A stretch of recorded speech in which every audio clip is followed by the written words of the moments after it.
One thing I wish I knew a lot sooner about being an artist is that output isn't everything. Now, that may seem obvious at first, but let's break that down a little bit more. When you think of an artist, like a filmmaker, a musician, a painter, what you think about is the works of art they've created, which is their output. But how often are we asking ourselves, what input did an artist have? What did they watch? What did they listen to? What did they see? What did they hear?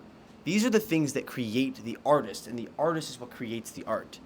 Being an artist is like being in the center of a hourglass where the time falling down is the things that you see and the time coming out is the things you create. And the only way that you can create is if you consume.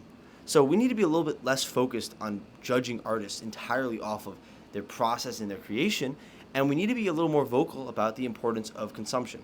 Now, finding that balance is important, and hammering on a little bit too much about consumption, that's where people lose their focus. So, to all the other artists out there who may feel burned out or are trying to just pump out content 1 second after the other, the biggest piece of advice I can give you is just focus a little less on the creation and focus a lot more on the consumption. Have a good one.